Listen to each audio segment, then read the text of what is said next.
ആ എന്താണ് സെല്ലിൽ എന്താണ് ലുലു മാളിൽ വന്നിട്ട് താങ്കൾക്ക് പറയാനുള്ളത്? ഈ കോഴിക്കോട് ലുലു മാളിൽ വന്നിട്ട് എന്താണ് താങ്കൾക്ക് പറയാനുള്ളത്? പറയൂ.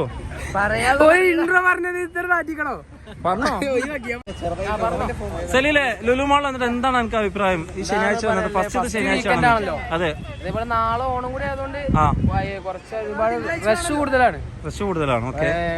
കോഴിക്കോട് വന്നാലും ഫസ്റ്റ് ലുലു ആയതുകൊണ്ട് നല്ല ഹൈപ്പ് കിട്ടിയിട്ടുണ്ട്. പക്ഷേ കോഴിക്കോടും കോഴിക്കോട് തിരുവനന്തപുരം അതേപോലെ കൊച്ചി മെഷർ ചെയ്യുമ്പോൾ മാള് കുറവാണ്. പക്ഷേ ഹൈപ്പർ മാർക്കറ്റിൽ നല്ല അടിപൊളി കളക്ഷൻസും കാര്യങ്ങളും നല്ല വലുപ്പമുള്ള ഹൈപ്പർ മാർക്കറ്റാണ് ഇവിടെ നിന്നിട്ടുള്ളത്.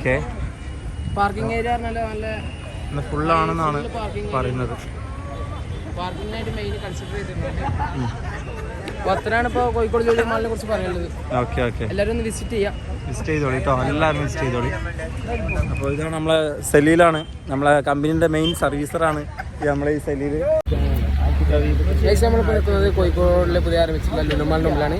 ഇന്ന് ഫസ്റ്റ് വീക്കെൻഡ് ആണ്, ലുലുമാൾ തുറന്നുള്ള ഫസ്റ്റ് വീക്കെൻഡ് ആണ്. അതേപോലെ തന്നെ നാളെ ഓണം കൂടിയാണ്. നാളെ കൂടെ ഓണം കൂടി ആയതുകൊണ്ട് തന്നെ നാളെ നമ്മൾ ഓണം കൂടി ആയതുകൊണ്ട് ഹാപ്പി ഓണം. എല്ലാവരും തുണിയിലൊക്കെയാണ്, തുണിയൊക്കെ മഞ്ചന്മാരാണ്.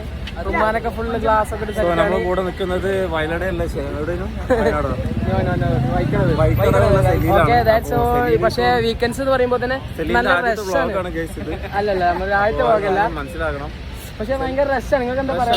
റിയൽ മാലൂടെ ചാനൽ എല്ലാവരും സബ്സ്ക്രൈബ് ചെയ്യുക, ലൈക്ക് ചെയ്യുക, കമന്റ് ചെയ്യുക, എന്തെങ്കിലും